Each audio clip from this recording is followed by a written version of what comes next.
लाओ, लिखने वाला कुछ लाओ, मैं खिलाफत नामजद कर देता हूं। लिखने वाला लाओ, कुछ कागज कलम फॉर एग्जाम्पल लाओ, मैं लिख देता हूं। फिर नबी क्या इरशाद फरमाते हैं, रहने दो, अल्लाह और मोमिनीन अबू बकर के अलावा को पसंद ही नहीं फरमाएंगे। इससे क्या पता चला, हजरत अबू बकर सिद्दीक अल्लाह की पसंद है। और साथ में मोमिनीन का लफ्ज आया। मोमिनीन का लफ्ज ये बता रहा है कि डेमोक्रेसी और जमहूरियत का निजाम प्यारे मुस्तफा सल्लल्लाहु ताला अलैहि वसल्लम ने दिया है कि मोमिनीन की पसंद हजरत अबू बकर सिद्दीक रज़ियल्लाहु ताला अन्हु है। और आगे चले, यह हदीस बुखारी शरीफ 3659 है। एक औरत मसला पूछने के लिए आती, या रसूलल्लाह सल्लल्लाहु अलैहि वसल्लम इस मसले का जवाब दे दीजिए। प्यारे मुस्तफा इरशाद फरमाते हैं, अगले साल आइएगा। Should be note at this point, अगले साल आइएगा। अगर हम में से कोई इंसान किसी मुफ्ती साहब को फोन लगाया 9009019530, मुफ्ती साहब एक मसला है, मुफ्ती साहब से पूछा, मुफ्ती साहब ने कहा बाद में बताऊंगा। साइल सोचता है आता जाता कुछ नहीं है, इसलिए बहाना कर लिया उसने, बाद में बताऊंगा। पता नहीं है, ये जहन में रखे, जिसने ये कहा पता नहीं है मुफ्ती साहब को इसलिए कहा बाद में, तो वो वसवसे का शिकार है, वो जहालत का शिकार है, वो शैतानी फ्रेम में है। क्योंकि मुफ्ती साहब का ये कहना बाद में बताऊंगा प्यारे मुस्तफा की सुन्नत है, सुन्नत को जिंदा कर रहे हैं वो। हुजूर सल्लल्लाहु अलैहि वसल्लम ने खातून से कहा अगले साल आइएगा। खातून ये पूछती है, या रसूल अल्लाह अगर अगले साल आप नहीं मिले तो? प्यारे मुस्तफा इरशाद फरमाते हैं, अबू बकर सिद्दीक से मिल लीजिएगा, अबू बकर सिद्दीक से। यहां से ये पता चला मेरे बाद खलीफा भी अबू बकर सिद्दीक है और मेरे बाद सबसे बड़े अल्लामा भी अबू बकर सिद्दीक रज़ियल्लाहु ताला अन्हु की जात है। जब ही तो नबी ने फरमाया मेरे बाद इनसे मिल लीजिएगा। और आगे चले, अल्लामा होने की सबसे बड़ी दलील देने जा रहा हूं। यह है बुखारी शरीफ हदीस नंबर 3654। खतबा रसूलुल्लाह सल्लल्लाहु अलैहि वसल्लम वक़ाल इन्नल्लाह खय्यरा अब्द बैन दुनिया व मा बैन इंदह फख्तार ज़ालिकल अब्द मा इंदल्लाह फबका अबू बकर रज़ियल्लाहु ताला अन्हु। हुजूर सल्लल्लाहु ताला अलैहि वसल्लम तकरीर कर रहे हैं। तकरीर के पीरियड में आप सल्लल्लाहु अलैहि वसल्लम ने यह फरमाया कि अल्लाह ने एक बंदे को इख्तियार दिया दुनिया और आखिरत के दरमियान, तो उस बंदे ने दुनिया को कबूल, उस बंदे ने आखिरत को कबूल कर लिया। ये नबी तकरीर कर रहे थे। तकरीर सुनने के बाद हजरत अबू बकर सिद्दीक रोने लगे, रोने लगे, रोने लगे। सहाबा ने कहा आप क्यों रो रहे हैं? हुजूर सल्लल्लाहु अलैहि वसल्लम ने आम बंदे के बारे में बात की है, मगर आप रो रहे हैं। हजरत अबू बकर सिद्दीक जवाब देते हैं, आम बंदे के बारे में नबी ने नहीं बात की, नबी ने अपने बारे में बात की है।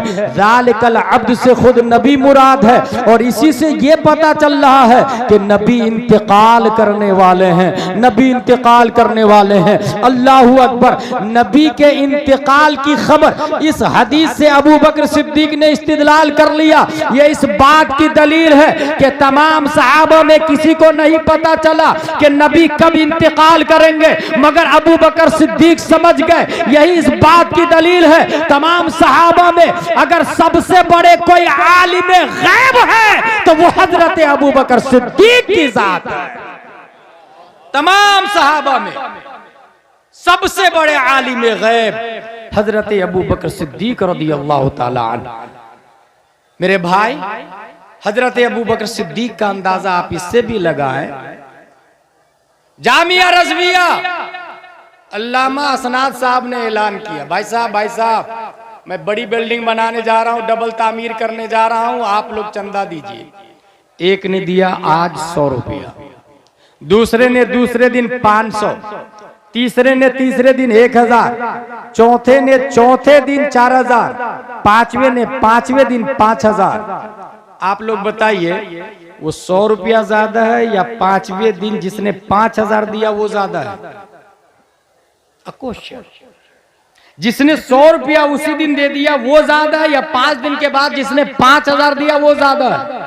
एक साहब उंगली का इशारा कर रहे कि 100 रुपया ज्यादा है। कॉमन सेंस में ये आएगा कि 5000 तो 5000 है, 4999 ज्यादा हुआ, 4900 रुपया ज्यादा हुआ, तो ये 100 रुपया कैसे ज्यादा हो सकता है? मगर एक साहब ने उंगली से इशारा करके फर्जे किफाया अदा कर दिया।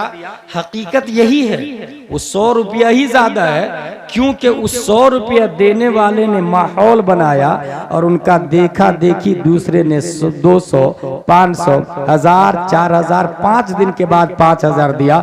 जिसने 100 रुपया दिया उसका 100 नहीं हुआ, बल्कि जितने लोगों ने बाद में दिया वो सब उनके खाते में भी जाएगा। गोया 5वें दिन में 5000 देने वाला उस पहले दिन में जिसने 100 रुपया दिया उसका 100 नहीं 5100 हो गया, क्योंकि अब दाल अलल खैर कफाइलिही, जिसने भलाई का रास्ता बताया वो चलने वाले की तरह है। अबू बकर सिद्दीक इसलिए अफजल आला है कि उमर झुठला रहे थे नबी को, कहा उमर झुठला रहे थे, उस्मान झुठला रहे थे, खालिद बिन वलीद झुठला रहे थे, सब सहाबा झुठला रहे थे, अबू बकर सिद्दीक नबी की तस्दीक कर रहे थे। अब इस बात को समझ लिया आपने तो सुने, नबी इरशाद फरमाते हैं बाद में जिसने उहुद पहाड़ के बराबर सोना दिया मेरे सहाबा की गुठली का मुकाबला नहीं हो सकता है, क्योंकि उन्होंने माहौल बनाया है।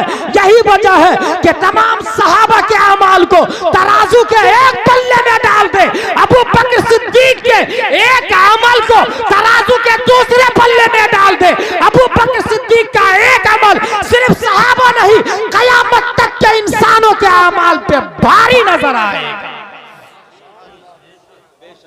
अक़दाल अलल खैर कफ़ाइलिही। इसलिए मेरे भाई देखा देखी काम ना करे। इस्लाम माहौल में नहीं चलता, इस्लाम अपना माहौल खुद बनाता है, अपना माहौल खुद बनाता है। शिया का कभी भी अपना स्टैंडर्ड नहीं रहा। आप लोगों ने ये सुना इंडिया में दीन इलाही लंच हुआ था, ये शिया की देन थी। अबुल हसन फैजी ईरान से आके अकबर को मशवरा दिया कि आप तो खलीफतुल्लाह हैं, वही भी आती है आपके ऊपर। कहा अच्छा मुझे पता ही नहीं चलता कब आती। बोले आप सोते रहते तब वही आती। बोले कुछ आई क्या? बोले आज तो आई थी ना, अय्युहल बशर ला तज़बहुल बकर फइन तज़बहुल बकर फमअवाकुमुस सकर। आज वसीम रज़वी है, राफ़ज़ी, शिया,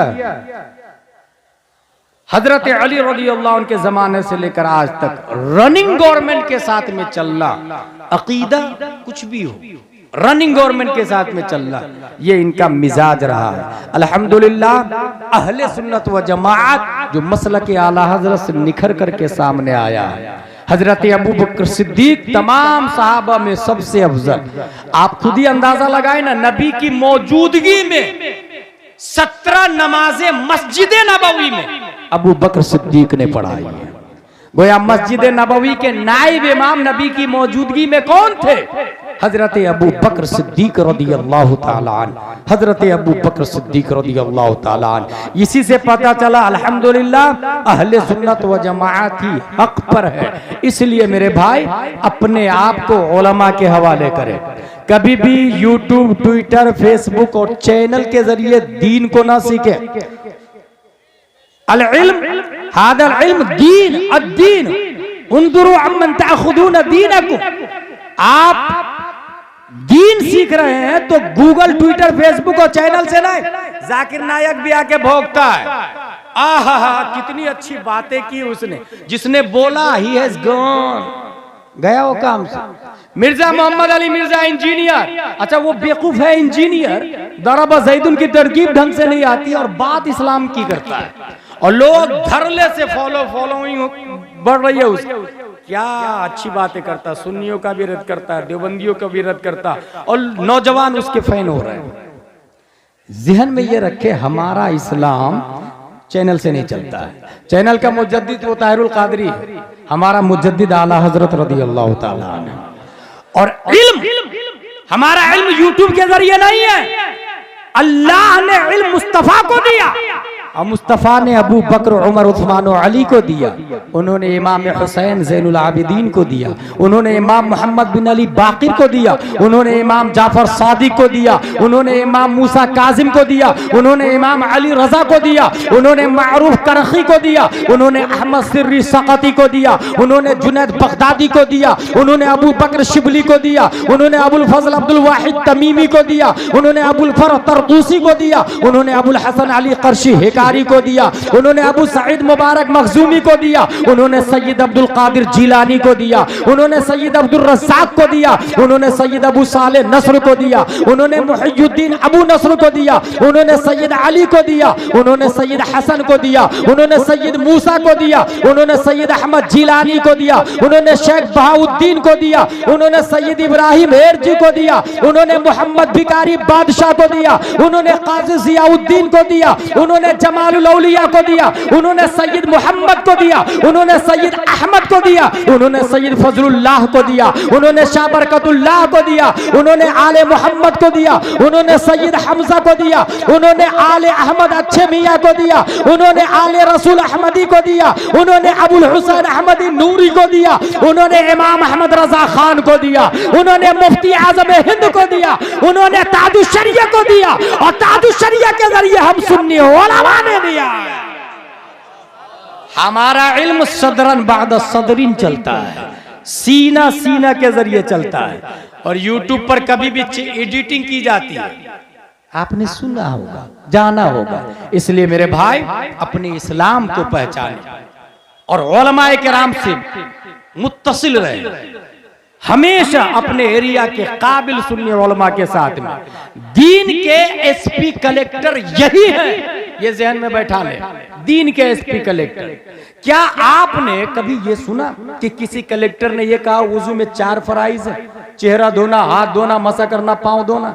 किसी डीएम ने ये कहा हो कि गुस्ल में 3 फराइज है, कुल्ली करना, नाक अच्छे से साफ करना, पूरे बदन पे पानी बहाना? मर्दूद खुद पाक नहीं हो सकता है तो दूसरों को क्या पाक करेगा? और अल्हम्दुलिल्लाह 1400 साल पहले जो कुरान शरीफ नाजिल हुआ, आज हमारी मस्जिद के इमाम वो पढ़ के बताते हैं और समझाते हैं। इसलिए एसपी कलेक्टर ये काबिल ताज़ीम नहीं है। दीन के उलमा ये एसपी कलेक्टर है दीन के, इन्हीं की वजह से सुन्नियत आज जिंदा है। इसलिए अपने आप को पहचाने और सुन्नियों के साथ में, सुन्नी उलमा के साथ में जुड़ के रहे। ये भी ध्यान में रखे, इंडिया का सिस्टम बदलता रहेगा। कॉन्स्टिट्यूशन ऑफ इंडिया क्या नहीं बदल रहा है? डॉक्टर भीमराव अंबेडकर ने लिखा article 25, freedom of conscience and free profession, practice and propagation of religion. हर हिंदुस्तानी को 4 राइट्स हासिल है।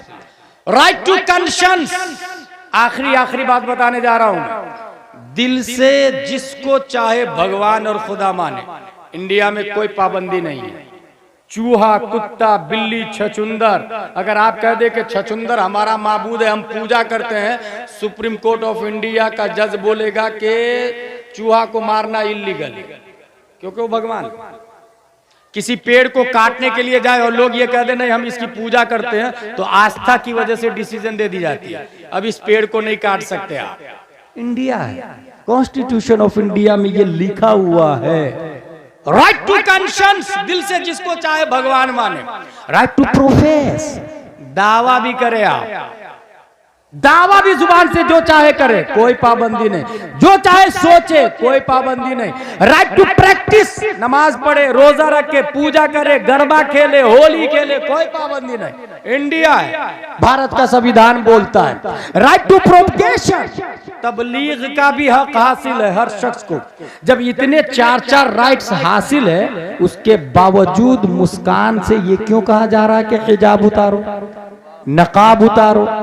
आर्टिकल 25 का वायलेशन नहीं हो रहा, धज्जियां नहीं उड़ाई जा रही। इसीलिए गुलाम चैलेंज के साथ बोल रहा है कि आर्टिकल के हिसाब से हिंदुस्तान नहीं चल रहा है, मखसूस तंजीम के इशारे पर भारत चल रहा है, मखसूस तंजीम के कहने पे भारत चल रहा है। इसलिए उलमा से मुत्तसिल रहे तो आपको हक समझ में आएगा। मुस्कान से कहा गया हिजाब उतारो, आप सबने देखा जय श्री राम के नारे की छाती को फाड़कर उस खातून ने तनहा जान की परवाह के बगैर तकबीर के नारे के झंडे को गाड़ा है, उसने तनहा गाड़ा है। लेकिन गुलाम अगर पढ़ता है और इस मोमेंट को देखता है तो उसे कुछ और नजर आता है। आप लोग को मुस्कान नजर आ रही है ना, हमें कुछ और नजर आती है। 1400 साल पहले हिजरत कर रहे हैं प्यारे मुस्तफा सल्लल्लाहु अलैहि वसल्लम। हजरत अबू बकर सिद्दीक भी साथ में मदीना शरीफ गए। वहां के यहूदियों में 3 बड़े कबीले थे, बनी कैनका, बनी नुबैर, बनी कुरैजा। 3 बड़े कबीले, और तीनों से नबी ने मुआहदा किया, मेरा माल तुम पर हराम, तुम्हारा माल हम पर हराम, ठीक है। मुझे कोई अटैक करेगा हम पर तो तुम डिफेंस करोगे, और तुम पर कोई अटैक करेगा तो हम डिफेंस करेंगे, ठीक। इसे मीसाक़े मदीना कहा जाता है। मीसाक़े मदीना, बड़ी बड़ी किताबों में आज भी मीसाक़े मदीना महफूज है। एग्रीमेंट हो गया, मगर यहूदियों ने, देखिए मुस्कान का कनेक्शन कहां से मिलता है। यहूदियों ने मीसाक और मुआहदा और एग्रीमेंट को पाश कर दिया। जंगे बद्र में गद्दारी की, नबी का साथ नहीं दिया। और सिर्फ यही नहीं, जंगे बद्र के बाद उस जमाने की मुस्कान, उस जमाने की एक मुस्लिम खातून को यहूदी ने कहा नकाब उतार। उस खातून ने कहा नहीं उतारूंगी। नकाब उतार, नहीं उतारूंगी, नकाब उतार। जब उस खातून ने नहीं उतारा, यहूदियों ने जबरदस्ती नकाब उतार दिए। और सिर्फ नकाब नहीं, पूरे कपड़े यहूदियों ने उतार दिए। वो खातून चिल्लाई बचाओ बचाओ। गैरत ईमानिये मुस्लिम के गाल पे तमाचा पड़ता है। एक सहाबी निकालते हैं तलवार और यहूदी की गर्दन उड़ा देते हैं। यहूदियों ने घेर लिया चारों तरफ से, सहाबी को भी शहीद कर दिया। मौके वारदात पे प्यारे मुस्तफा पहुंचे, गुफ्तगू शुनूद हुई, शर्मो हया की बजाय यहूदियों ने जानते हैं क्या कहा, मोहम्मद वो अबू जहल से जीत गए तो क्या समझ रहे, बड़े बहादुर हो तुम, हमसे लड़के बताओ बहादुर किसको कहते हैं पता चल जाएगा। ये किसने कहा? यहूदियों ने, सहाबा ने, प्यारे मुस्तफा ने जंग के चैलेंज को कबूल कर लिया। ग़ज़वे बनी कैनका मारिज़े वजूद में आती है। जब मैदान में सहाबा उतरे, डेयरिंग, जुर्रत और इस्तिक़लाल को देखकर यहूदियों ने मैदान छोड़ दिया, घरों के अंदर बंद हो गए, किले का दरवाजा लगा लिया। सहाबा ने चारों तरफ से घेर लिए किले को, डर के मारे किले का दरवाजा ही नहीं खोल रहे। आज भी अगर एक मोमिन अपने आप पर आ जाए तो हजारों भगवादारी पे भारी नजर आता है। आज भी किले का दरवाजा बंद है, खोल नहीं खोलेंगे। 1 दिन, 2 दिन, 5 दिन, 10 दिन, 14 दिन, 15 दिन, 15 दिन के बाद किले के ऊपर चढ़े, हम हार गए, आप जो कहेंगे हम मानेंगे, हम नहीं लड़ेंगे आपसे, हथियार डालते हैं। सबने औजार डाल दिए, दरवाजा खोला। नबी ने फरमाया बार बार तुम गद्दारी करते हो, मदीना खाली करो। मदीना खाली किया। वो लोग मदीने से निकल के कहां गए? शाम। मुफ्ती अरकान अजहरी साहब यहाँ मौजूद है, इनके जमाने में मैं भी पढ़ रहा था। मिस्र में एक किताब चलती है जोग्राफियाए आलम अरब, उसमें ये लिखा था कि शाम में 3 मुल्क है, उर्दुन, फिलिस्तीन और लिबनान। यहूदी लोग फिलिस्तीन में गए, वहां 1 स्क्वायर फीट, 10 स्क्वायर फीट, 1 गज, 1 बीघा, 1 एकड़, और इस वक्त अपना जबरदस्ती मुल्क बनाकर दूसरे लोगों पर थोपने के लिए तैयार है। मुल्क बनाया, इजराइल मुल्क बनाया। हिंदुस्तान का काफिर इजराइल जाता है, वहां से ट्रेनिंग लेता है, और ये वही यहूदियों की औलाद है जिन्होंने सहाबिया से नकाब उतरवाया था। वही इजराइल हिंदुस्तान के काफिर को मशवरा देता कि कर्नाटका में मुस्कान के चेहरे से नकाब उतरवा। ये काफिर हिंदुस्तान का इजराइल से सीख कर आता है और फिर कर्नाटका में मुस्कान को कहता है नकाब उतार। यह है कनेक्टिविटी, यह है कनेक्टिविटी। उसने जुर्रत और हिम्मत दिखाई, मगर तारीख ये भी कह रही है, कुछ औरतें अपने बच्चे को लेकर के स्कूल गई, स्कूल के वॉचमैन ने कहा यू कांट इंटर वियरिंग नकाब, नकाब पहने हुए अंदर नहीं जा सकते। जानते हैं उस औरत ने क्या किया? कैमरा के सामने में नकाब उतारा है और फिर स्कूल के अंदर गई। आपको क्या लगता है इसकी जिम्मेदार वो है? नहीं मेरे भाई, इसके जिम्मेदार वो करोड़पति और बिलियन पर्सन है जिसके पास करोड़ों की एफडी है मगर वो स्कूल नहीं खोल रहा है। करोड़ों की प्रॉपर्टी, खेत है, जमीन है मगर अपना हॉस्पिटल नहीं है, कॉलेज नहीं है। कॉन्वेंट सेंट पायस में हमारे बच्चे पढ़ रहे हैं और हमारे बच्चे की फीस 1 लाख हम भर रहे हैं और हमारी बच्चियों से कपड़ा उतरवा रहा है। पैसा भी हमारा और बेइज्जती भी हमारी। चाहिए तो ये था उस खातून को जिससे कहा गया कि स्कूल में नकाब पहन के दाखिल नहीं हो सकते, अपनी बच्ची और बच्चे को स्कूल से बाहर निकाल लेते, स्कूल के गेट पे जूते चप्पल का हार डालते और उसके बाद खुद अपनी स्कूल बनाते, अपना कॉलेज, अपनी यूनिवर्सिटी। और जब अपना कॉलेज होगा तो सिस्टम हमारा होगा, यूनिफॉर्म हमारा होगा, सिलेबस हमारा होगा, टीचर हमारा होगा, प्रोफेसर हमारा होगा, किताबें हमारी होगी। और जब हमारा यूनिफॉर्म होगा तो लड़कों के लिए कुर्ता पजामा टोपी रखेंगे, लड़कियों के लिए नकाबे फातिमा तो ज़ारा रखेंगे।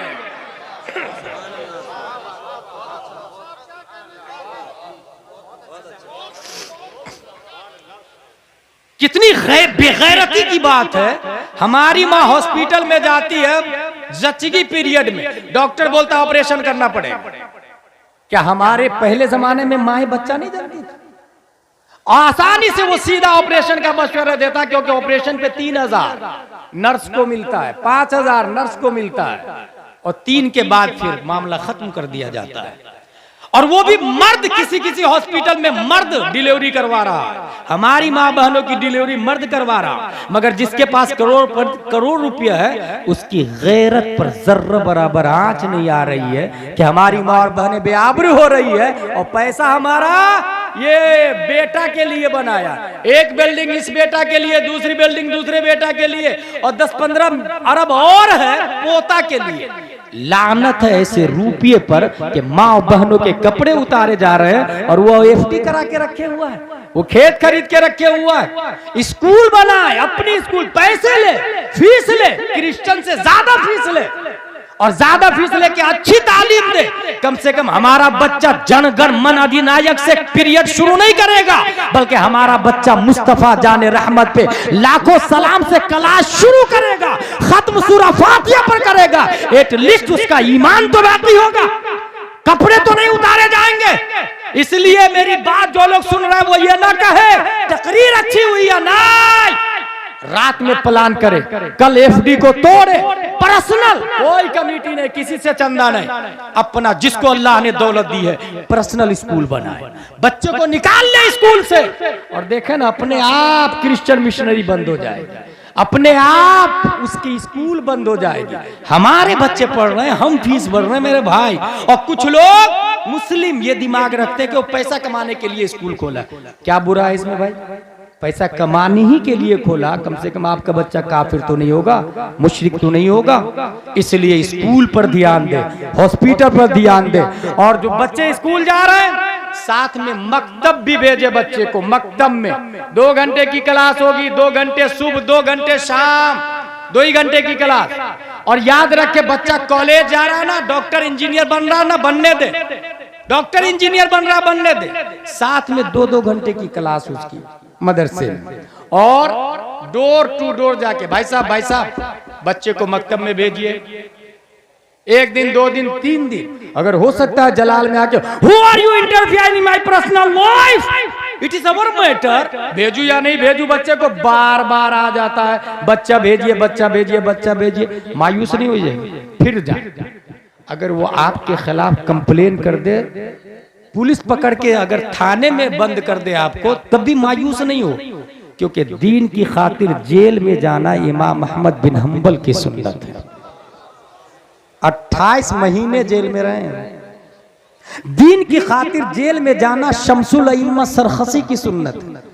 12 साल जेल में रहे हैं, दीन की खातिर जेल जाना मुजद्दिद अल्फसानी की सुन्नत है। 7 साल जेल में रहे हैं।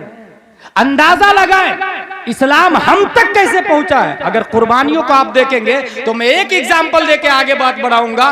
कमाल अतातुर्क ने इतनी पाबंदी लगाई टर्की में, कोई यस्सरनल कुरान नहीं छापेगा, नूरानी तालीम नहीं छापेगा, अम्मा पारा नहीं छापेगा, नौ सर्फ की किताब पे पाबंदी है, कुरान पे पाबंदी है, कागज कलम पे पाबंदी है।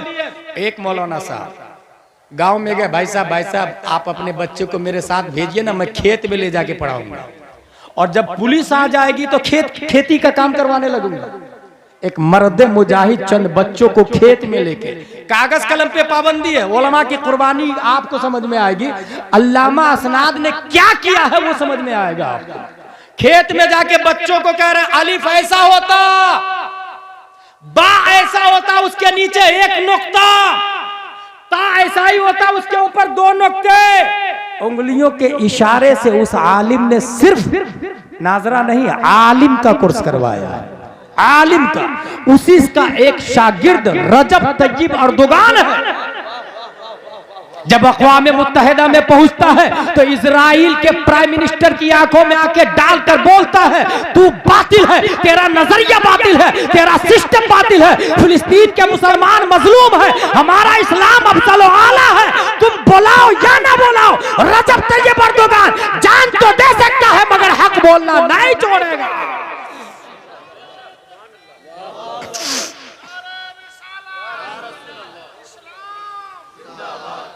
मेरे भाई, इस तरीके से इस्लाम हम तक पहुंचा है, डोर टू डोर जाके।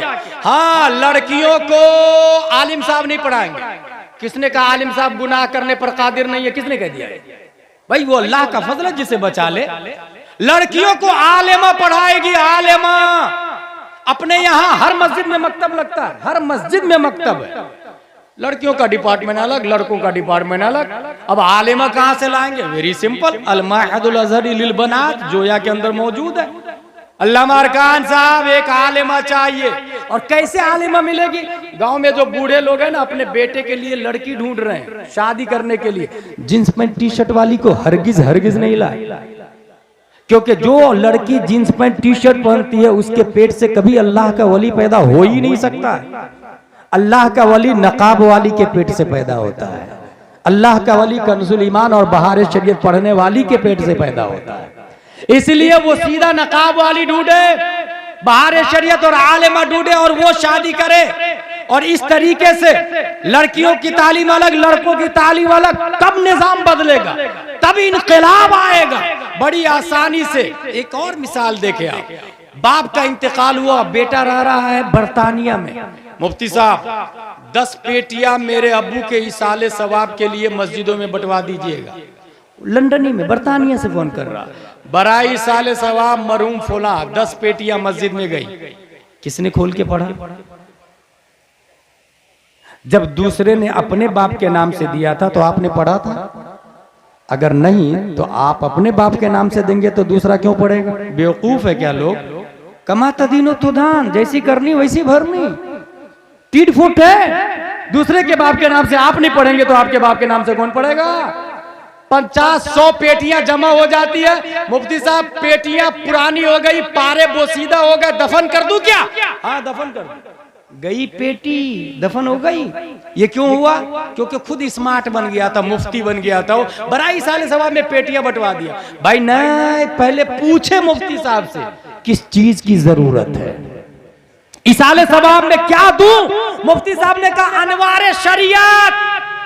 अब अनवारे शरीयत दे दी आपने, 50 रुपये की किताब अनवारे शरीयत। बच्चा पढ़ा, उसके बाद एदादिया पढ़ा, फिर उला, फिर सानिया, अल्लामा बन गया। 50 रुपये की किताब बाप के नाम से दिया था, उसको पढ़ के बच्चा अल्लामा बन गया। जब तक वो अल्लामा जिंदा होगा सवाब बाप को पहुंचता रहेगा। 50 रुपये से कितना बड़ा इनकलाब आया। तो इसलिए इसाले सवाब से पहले पूछे। इसी तरीके से 40वां में 5 लाख रुपए का 40वां पूरे गांव वाले लोग खाएंगे। पूरे गांव वाले लोग 40वां में 5 लाख रुपया खर्चा करना। हजरत 40वां क्या है? दर्जे हैं इस्लाम में। यह है फर्ज, यह है वाजिब, यह है सुन्नत मुअक्कदा, यह है सुन्नत गैर मुअक्कदा, यह है मुस्तहब। सबसे लो क्वालिटी में मुस्तहब है, सबसे नीचे मुस्तहब। मुस्तहब करे तो सवाब, छोड़ दे तो गुनाह भी नहीं मिलेगा। इसके ऊपर सुन्नत गैर मुअक्कदा, फिर सुन्नत मुअक्कदा, फिर वाजिब, फिर फर्ज। 5 लाख रुपया खर्चा किया, 40वां में गांव वाले खाना खाएंगे। मैं उससे आसान 40वां बताता हूं, और वो मुस्तहब नहीं फर्ज होगा। आसान 40वां मरने के बाद ही नहीं होता है, 40वां जीते जी भी हो सकता है। ईसाले सवाब ये 40वां असल टारगेट, ईसाले सवाब। बर्तानिया से बेटा फोन करे मुफ्ती साहब को, इमाम साहब को, इमाम साहब मेरे अब्बू अम्मी पढ़े लिखे नहीं है, उर्दू अरबी दोनों आप पढ़ाएं, कितना पैसा लेंगे? इमाम साहब ने कहा 5000 रुपये महीना। कहा ये बताइए उर्दू अरबी दोनों कितने दिनों में पढ़ा देंगे आप? कहा 6 महीने में। माँ बाप दोनों को 1 घंटा दूंगा, उर्दू अरबी दोनों पढ़ा दूंगा।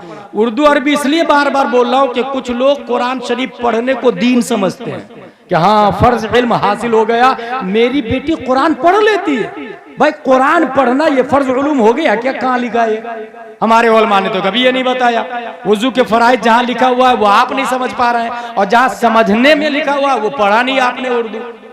फक्सिलू वजूहकुम वअयदियकुम, इस आयत का माना क्या है आप नहीं बता पाएंगे। अनवार शरीयत में लिखा वुजू में कितने फराइज है, वो उर्दू आती नहीं है आपको, इसलिए अरबी के साथ में उर्दू कंपलसरी है। इमाम साहब ने कहा 6 महीने में पढ़ा दूंगा। तनख्वाह कितनी है? 5000। 5 को 6 से इंटू करे कितना हुआ?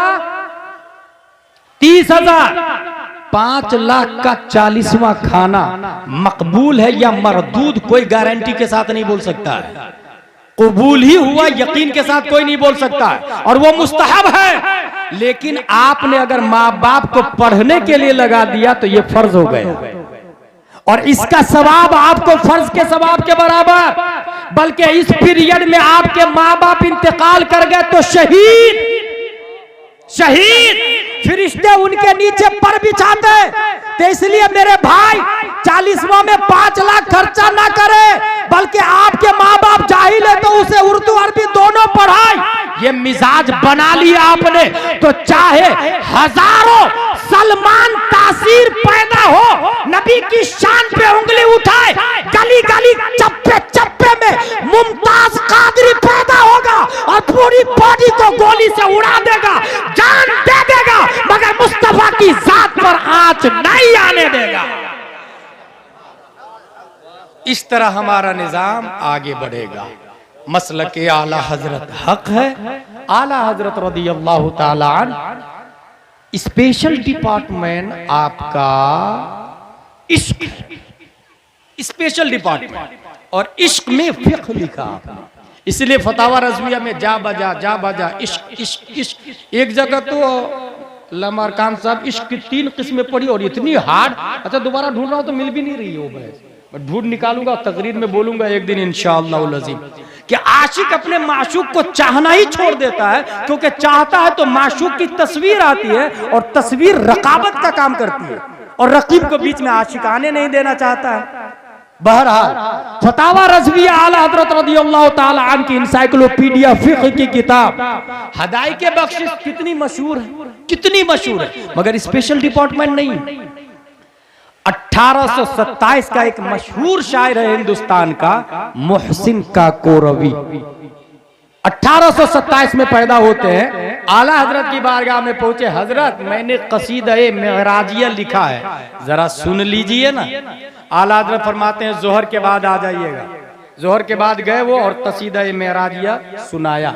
सुनते सुनते असर के करीब हो गए। उसके बाद कुछ गुफ्तगू हुई, फिर आला हजरत फरमाते हैं आपसे मैंने सुन लिया कसीदा मेराजिया, असर के बाद मुझ फकीर से सुन लीजिएगा। असर के बाद फिर नशिस्तगाह में बैठे, आला हजरत रज़ियल्लाहु ताला अन्हु फरमाते अब मुझ फकीर से सुने।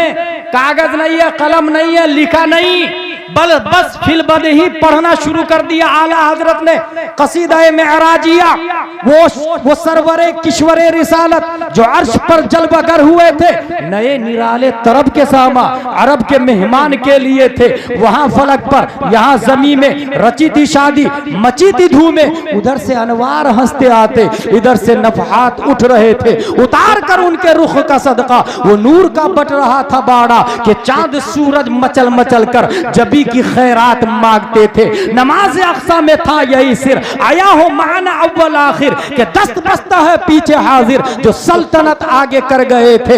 यही समा था के पैके रहमत खबर ये लाया कि चलिए हजरत तुम्हारी खातिर कुशादा है, जो कलीम पर बंद रास्ते थे। सुराग आइनो मता कहा था, निशाने कैफो इला कहा था, न कोई राही न कोई साथी, न संग मंजिल न मरहले थे। यही हुआ था कि एक बजरा तमव्वुजे बहरे हूं में उभरा, दना की गोदी में उनको लेके फना के लंगर उठा दिए थे। कमाने इनका के झूठे लोग तो तुम अव्वल आखिर के फेर में हो, मुहीत की चाल से तो पूछो किधर से आए किधर गए थे। वही तो मरकज में फर्क मुश्किल रहे न फासिल खुतूत वासिल, कमाने हैरत में सर झुकाए अजीब चक्कर में दायरे थे, अजीब चक्कर में दायरे थे। हिजाब उठने में लाखों पर्दे, हर एक पर्दे में लाखों जलवे, अजब घड़ी थी के वसले फुरकत, जन्म के बिछड़े गले मिले थे। वही है अव्वल वही है आखिर, वही है जाहिर वही है बातिन, उसी के जलवे उसी से मिलने उसी से उसकी तरफ गए। ये सुनने के बाद मोहसिन काकोरवी पेपर को बंद करते, जेब में रखते, हजरत हजरत आपके कसीदा मेराजिया के सामने मेरे कसीदा मेराजिया की क्या हैसियत है, लिहाजा पहचाने अपने आप, मसलक से जुड़े रहे, इल्म की अहमियत को समझे। कभी भी ABCDEF वालों के सामने अल्हम्दुलिल्लाह सुन्नी न पहले सजदा करता, न अभी कर रहा और न क़यामत तक करेगा, क्योंकि उसकी वैल्यू जीरो है बनिस्बत अलिफ बा ता सा के। ईमान कुरान का अजीम है, इस्लाम जिंदाबाद, जामिया रज़विया फाइंदाबाद, वमा अलैना इल्लल बलाग। अस्सलामु अलैकुम। सरकार की अजमत का पता जिसने बताया, और इश्क मोहब्बत का सलीका भी सिखाया। ताउम्र